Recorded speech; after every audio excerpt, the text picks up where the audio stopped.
Thank you, Chairman Hurd, and I'd like to thank the panelists for appearing here today to talk about this most important issue.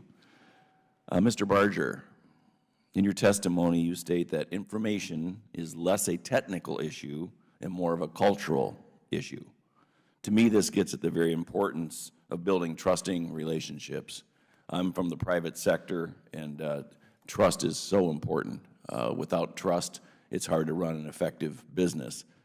Trust between the employer and the employee, trust between the company and its vendors, trust between the company and its customers.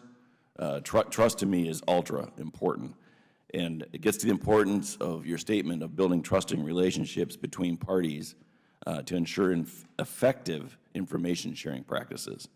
In your opinion, is there a trust deficiency between the private sector and the public sector when it comes to the sharing of threat intelligence? In terms of efficiencies, I believe sharing in general within public sector as well as within private sector is still somewhat new, and everyone's feeling around the edges to figure out how to best approach it. I think with the Information Sharing Act 2015 kind of helped break the ice and give folks a renewed interest and focus in that area.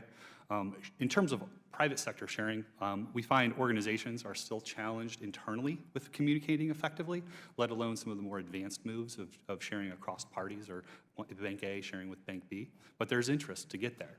I think as the DHS and some of their initiatives are good starting points where there's a centralized area where folks can go.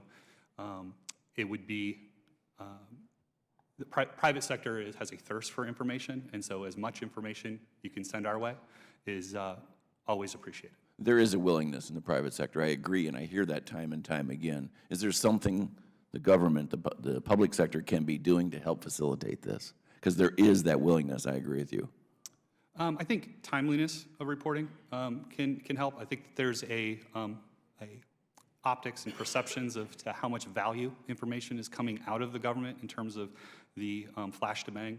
There's many cases where private sector will be a few steps ahead of the government in terms of sharing some information, and then several weeks or months later, you'll get an FBI flash bulletin or a DHS report, which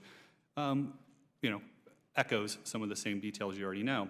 However, there's also instances where, like I pointed out earlier, where the information that may come out of DHS or FBI will serve as a seed or will shore up a loose end that private sector may have not necessarily figured out or understand fully, but that then fills in some of the blanks.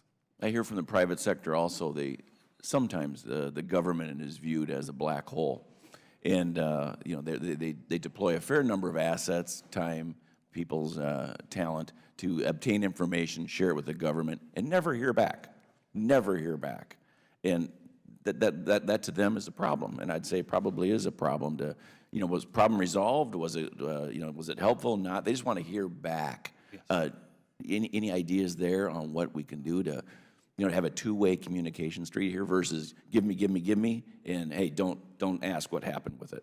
Correct. I am part of that group of folks who've shared information and into the black hole, if you will, and have wondered, was this effective? Do you need more? But what happens is over time when you don't hear back, you just say, really, what's the point of me continuing this if I don't really see the value? So having a thumbs up or a thumbs down or a quick got it, is always helpful, and I think lends to what you're talking about is improving that sharing relationship and that trust. Very good. I'll yield back the balance of my time, Mr. Chairman.